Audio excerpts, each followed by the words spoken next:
नमस्कार, मैं हूं जल्पा क्षत्रिय और आप देख रहे हो राष्ट्र प्रथम। राष्ट्र की भक्ति करते हैं, किसी पक्ष की भक्ति नहीं।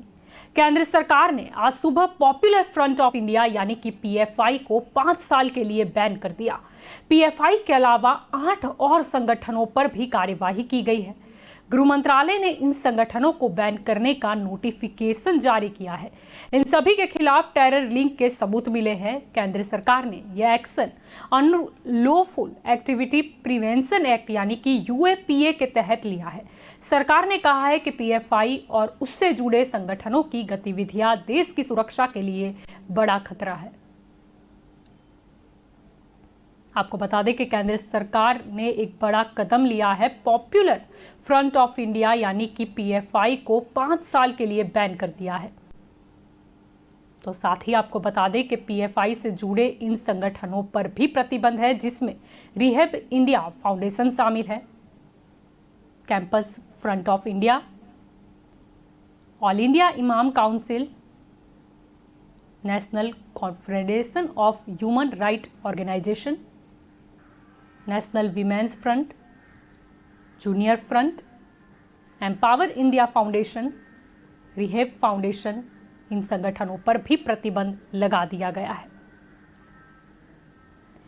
साथ ही आपको बता दें कि इन संगठनों को बैन करने का जो नोटिफिकेशन जारी किया गया है, जिसमें बताया भी गया है कि इनको बैन करने की आखिर वजह क्या है। अगर वजहों की बात करें तो पीएफआई और इससे जुड़े संगठन गैरकानूनी गतिविधियों को अंजाम दे रहे थे। ये गतिविधियां देश की सुरक्षा और अखंडता के लिए खतरा है। इन संगठनों की गतिविधियां देश की शांति और धार्मिक सद्भाव के लिए खतरा बन सकती है। पीएफआई और इससे जुड़े संगठन देश में आतंकवाद का समर्थन कर रहे हैं। केंद्र सरकार यूएपीए के तहत 5 साल का प्रतिबंध लगा रही है। ये कदम एजेंसियों की जांच के बाद उठाया जा रहा है।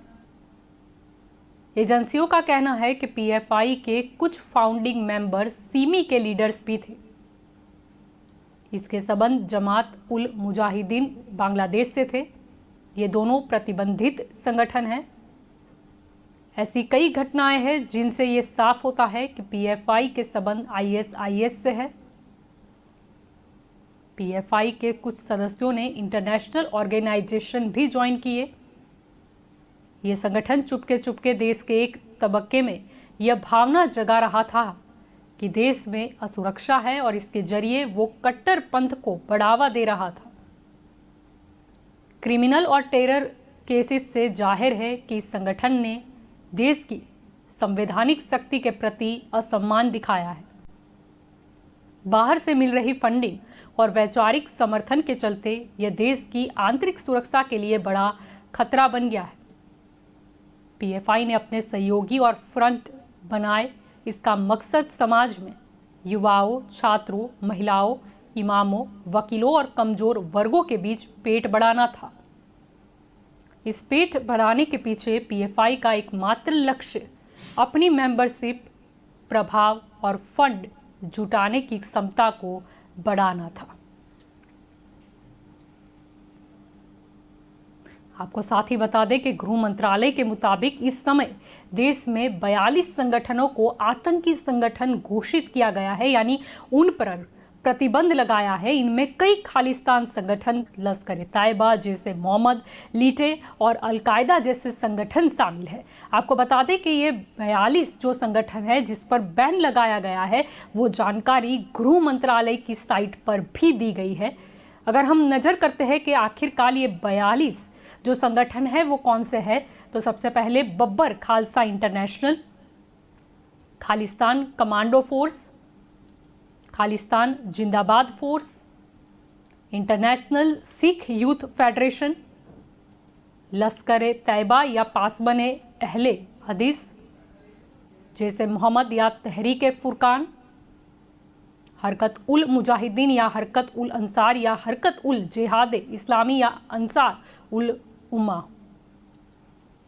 इसके अलावा हिज उल मुजाहिदीन या हिज उल मुजाहिदीन पीर पंजाल रेजिमेंट, इसके अलावा अल उमर मुजाहिदीन, जम्मू और Kashmir Islamic front, united liberation front of Assam, Assam का national democratic front of Bodoland, people's liberation army, united national liberation front, people's revolutionary party of Kangleipak, Kangleipak communist party, Kanglei Yawol Kanba Lup, Manipur people's liberation front और Tripura tiger force, national liberation front of Tripura, liberation tigers of Tamil Eelam, students Islamic movement of India, Deendar Anjuman, Bharatiya communist party,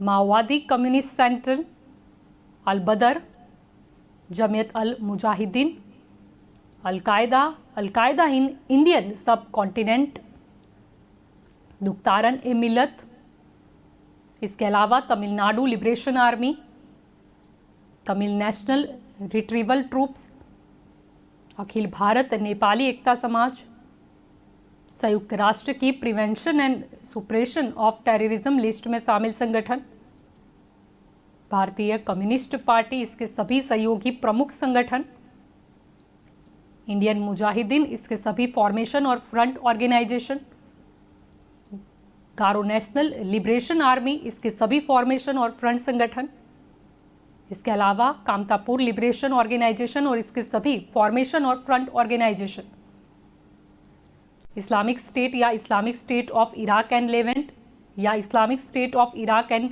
Syria, Daesh, Islamic state in Khorasan प्रांत, ISIS Wilayat Khorasan, Islamic state of Iraq and the Sham Khorasan और इसके सभी संगठन, इसके अलावा national socialist council of Nagaland और इसके सभी संगठन, खालिस्तान लिबरेशन फोर्स, तहरीक उल मुजाहिदीन और इसके अलावा जमात उल मुजाहिदीन बांग्लादेश या जमात उल मुजाहिदीन भारत या जमात उल मुजाहिदीन हिंदुस्तान और इसके सभी घटक, इन सभी 42 संगठनों पर भी बैन लगा है। अब आपको ये भी बता दें कि किसी संगठन को आतंकी कब घोषित किया जाता है। करते हैं हम इस पर एक नज़र। तो UAPA की धारा 35 केंद्र सरकार को किसी संगठन को आतंकी संगठन घोषित करने का अधिकार देती है, लेकिन किसी संगठन को तभी आतंकी संगठन माना जाएगा जब केंद्र को लगेगा कि वो आतंकी गतिविधि में शामिल है। किसी संगठन को तभी आतंकी संगठन घोषित किया जाएगा जब वो आतंकी गतिविधि में शामिल हो या अंजाम दिया हो, किसी आतंकी घटना की साजिश रच रहा हो, आतंक को बढ़ावा दे रहा हो या फिर किसी भी तरह से आतंकवादी गतिविधि में शामिल हो। तो आपको बता दें कि ये बैन के बाद उत्तर प्रदेश के CM योगी आदित्यनाथ की भी प्रतिक्रिया सामने आई। ट्वीट में लिखा गया कि राष्ट्र विरोधी गतिविधियों में संलिप्त पॉपुलर फ्रंट ऑफ इंडिया और उसके अनुसांगिक संगठनों पर लगाया गया प्रतिबंध सराहनीय एवं स्वागत योग्य है। यह नया भारत है, यहाँ आतंकी, आपराधिक और राष्ट्र की एकता व अखंडता तथा सुरक्षा के लिए खतरा बने संगठन एवं व्यक्ति स्वीकार्य नहीं है।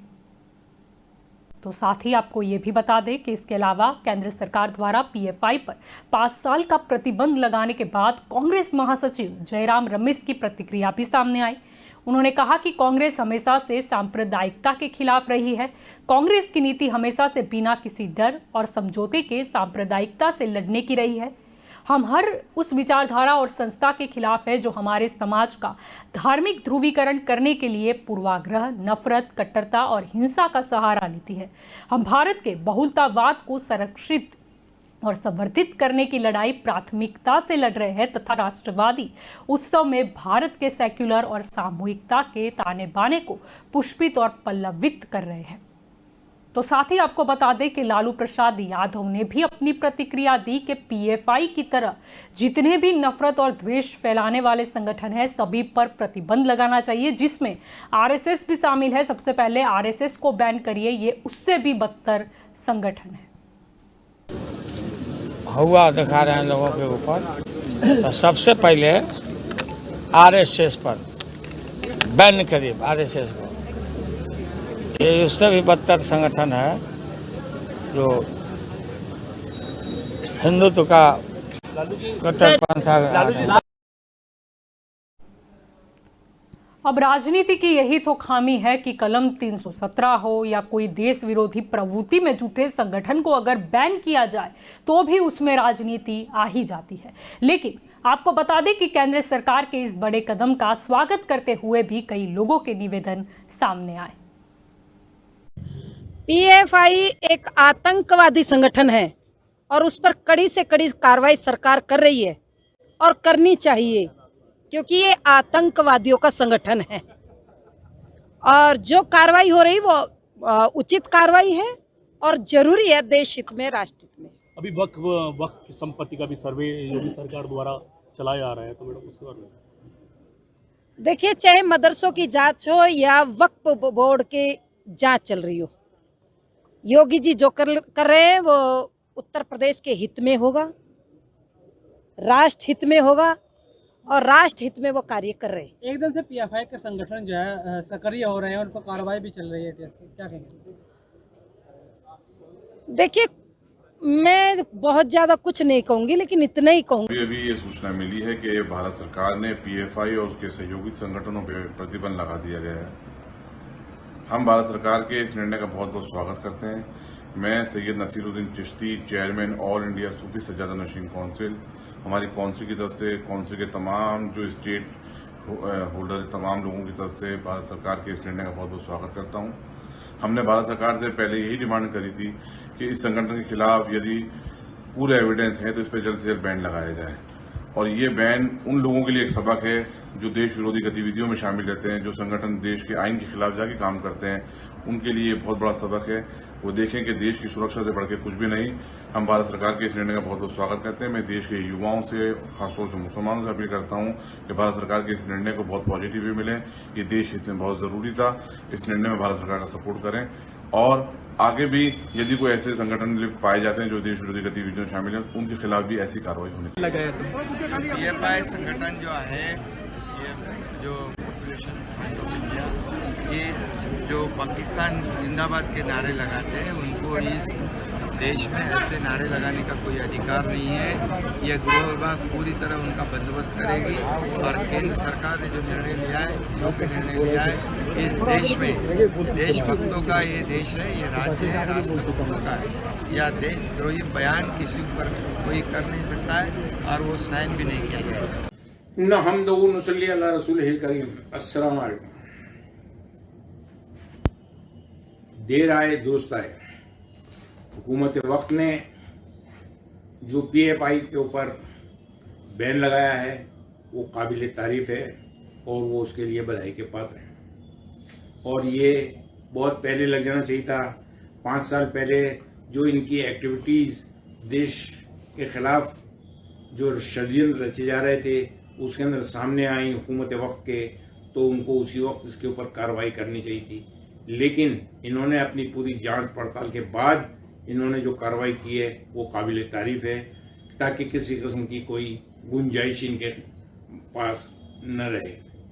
और इस किस्म की जितनी जमातें देश में काम कर रही हैं उन सब के खिलाफ भी इससे सख्त तरीन कार्रवाई की जाए, ताकि वो लोग जो हैं अपने मकसद में कामयाब ना होने पाएं और देश में एकता व अखंडता बनी रहे। और मैं ये चाहता हूँ, नौजवानों से खास तौर से अपील करना चाहता हूँ कि वो इस किस्म की जमातों के बहकावे में ना आए और देश हित के अंदर जो भी हो सकता है वो हमारा कुरान, हमारा रसूल सल्लल्लाहु अलैहि वसल्लम ने क्या हुक्म फरमाया कि हमें उस हुकूमत के साथ रहना है जो हम पर मुसल्लत की गई हैं। लिहाजा हमें अपने आबाई फरामीन के ऊपर अमल पैरा रहते हुए हुकूमत वक्त का साथ। देश के प्रत्येक सेक्टर से ये बातें उठने लगी थी कि जो पीएफआई लगातार देश में दंगे फैलाने में, आतंकी घटनाओं में, समाज में नफरत फैलाने में संलिप्त पाई जा रही है, इसको बैन किया जाए। हमारा देश विविधता में एकता का देश है और दूसरी तरफ से कहें तो एकता में भी विविधता है, उसको जो डिस्टर्ब करने की कोशिश पीएफआई ने सुनियोजित ढंग से की है और उसकी कई संस्थाएं, कई शाखाएं, उन सभी पे कार्रवाई होना बहुत ही स्वागत की बात है। मैं उसका स्वागत करता हूं और देश का हर सेक्टर इसका स्वागत कर रहा है।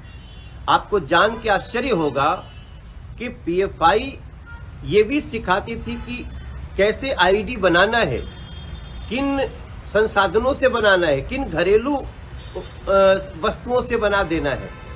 तो इतने के बाद भी अगर ऐसी संस्था एक सुनियोजित ढंग से देश में आतंक फैलाने में, दंगा फैलाने में, नफरत फैलाने में काम कर रहा है, तो उस पर बैन लगाने के लिए भारत सरकार को बारंबार धन्यवाद करते हैं हम भी और हमारे जैसे करोड़ों लोग। राव मुशर्रफ अली। सब पीएफआई बैन किसको कह रहे हैं? पीएफआई पर प्रतिबंध लगा दिया गया है भारत सरकार ने। हम भारत सरकार का दिल की गहराइयों से आभार व्यक्त करते हैं और स्वागत करते हैं। पीएफआई और उसके जितने सहयोगी संगठन थे उन पर प्रतिबंध लगाने के लिए बहुत बहुत शुक्रिया। और बल्कि प्रतिबंध ही नहीं, भारत से जितने भी राष्ट्र विरोधी संगठन हैं, देश को तोड़ने का काम करते हैं, देश में नफरत फैलाने का काम करते हैं, दूसरे धर्म के संगठनों की जो सदस्य हैं उनकी हत्या करने का काम करते हैं, लोकतंत्र को कमजोर करने का काम करते हैं, उन तमाम संगठनों पर प्रतिबंध लगना चाहिए, बल्कि भारत से उनका नामो निशान खत्म कर देना चाहिए और जितने सदस्य हैं उनको नेस्त नाबूद कर देना चाहिए। जय हिंद, जय Bharat. A very welcoming move. I'd like to express our gratitude to Honorable Prime Minister Narendra Modi and Home Minister Amit Shah for this bold action. In fact, we were anxiously waiting for this order. Central government in an appropriate time has decided appropriately for the interest of the nation. Again, I would like to congratulate and I would like to thank MHA, particularly Amit Shah ji, for taking this bold decision. Assam government has already initiated follow-up action. We have few offices of PFI and CFI in Kamrup Metropolitan District, Baksar districts and Karimganj district. We have already sealed those offices. We are going to pick up more members of PFI. State notification has been issued. Within an hour or so, all district will also issue follow-up notification. आतंकवाद के खिलाफ आपके जो असम सरकार का जो मुहिम चल रहा है, इस पर तो कार्रवाई करने में और आसान ये स्टेट पुलिस को एक बहुत शक्ति मिलेगा, सेंट्रल गवर्नमेंट एनफोर्समेंट एजेंसी को बहुत शक्ति मिलेगा. In the context of Assam, there was a sinister design on the part of PFI and CFI to disturb the peace and tranquility. Gorukhuti में जो भी हुआ था, हमें ये भी we have informed central government that PFI was behind it and PFI काफी लोगों को radicalize कर रहा था. So ये बहुत ही bold decision है, नेशनल इंटरेस्ट में है. मैं प्रधानमंत्री नरेंद्र मोदी जी और गृह मंत्री अमित शाह जी को बहुत बहुत धन्यवाद देता हूँ. Sir, in context of the PFI, it was seen that they have been working for Lashkar-e-Taiba. In Assam, have you seen any link between the ABT and the PFI so far? This is one of the matter which we are closely investigating. But as I told you in one of my earlier press conference, PFI and CFI create the fertile ground so that the ABT or Al-Qaeda Indian subcontinent can recruit youth. But apart from that, they also instigate people against the country, against the state, and they also actively involved in subversive activity. During CA agitation, we have seen their ugly hands. The government's decision to ban the Popular Front of India is a welcome step in ensuring that the country continues to live in communal harmony. The PFI is nothing but a wolf in sheep clothing. The frontal aspect of the PFI is that of a social organization, but behind the scenes they are diabolic. PFI is known to have links with terror organizations like ISIS, Al-Qaeda, Hamas, and also Pakistan's ISI. It is also important to note that PFI has been receiving its funding from organizations linked to terror from Turkey, Qatar, UAE, Saudi Arabia, and Maldives. The intent of the PFI is an Islamic caliphate in India. It is in keeping with the intent of Islamic radicals all around the world to convert most countries into Islamic radicalized country into the Islamic caliphate. The PFI is a danger not only to the Hindus, the Christians, the Sikhs, but it's also a big danger to the Indian Muslim who is committed to nation building, who is committed to the interest of India. के द्वारा लिया गया निर्णय PFI पर ban ये अति आवश्यक है। आईएसआई के माध्यम से, तालिबानी प्रवृत्ति के माध्यम से, फंडिंग के कारण से इनके संबंध हैं। देश में जगह जगह से ट्रेनिंग सेंटर खोल दिए गए हैं जो देश की नौजवान जो युवा पीढ़ी है उसको भटकाने का काम किया जा रहा है। मदरसों से निकलकर आने वाले लोग उनको मिसगाइड किया जा रहा है। भारत की असली स्थिति क्या है, भारत का संविधान क्या है, भारत की पहचान क्या है, भारत सांप्रदायिक देश है, तो भारत को ये सिखाने का प्रयास किया जा रहा है तुमको कुछ करने की आवश्यकता नहीं है, इस्लामिक कंट्री भारत को बना देंगे। भारत के अंदर दंगे कराकर कहीं ना कहीं लोगों के मन में भय का वातावरण बनाने की, भारत के संविधान के साथ में मजाक उड़ाने का, भारत तेरे टुकड़े होंगे, जो लोग सपने पाल रहे हैं कि भारत के टुकड़े कर कर और चाहे खालिस्तान के रूप में उसको बना दिया जाएगा, चाहे जम्मू कश्मीर में व्यवस्था फैलाई जा रही है।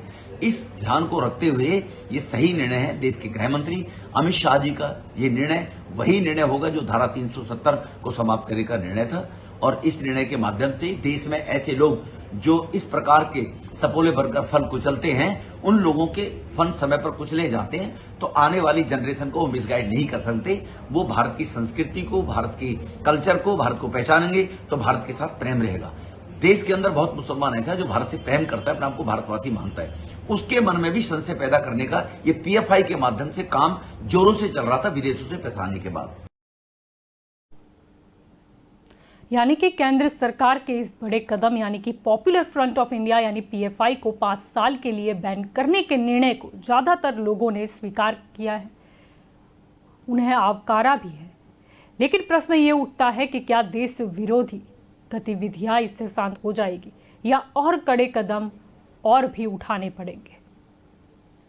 मुद्दा यहाँ पर सिर्फ यही है कि अगर देश की शांति बिगाड़ने का प्रयास किया जाए या फिर वो दुस्साहस हो तो उसका जवाब देना तो बनता ही है। जैसे कि हमने पहले भी बताया कि 42 और सूची है संगठनों की जिसे भी बैन किया गया था, जिसमें ये एक और नाम भी शामिल हो गया है। अब आगे देखना होगा कि और भी क्या कड़े कदम गृह मंत्रालय द्वारा उठाए जाते हैं, क्योंकि मुद्दा वही है कि देश में शांति बनी रहनी चाहिए। भारत देश जो वसुदेव कुटुंबकम के लिए जाना जाता है, ये जो नारा है हमारा, ये जो सूत्र है, उस पर हम आज भी कायम है। लेकिन हाँ, देश विरोधी तत्वों को हम बर्दाश्त नहीं कर सकते। तो ये हमारी स्पेशल रिपोर्ट थी आज के इस टॉपिक पर। आप ज़्यादा जानकारी के लिए जुड़े रहे राष्ट्र प्रथम के साथ। नमस्कार।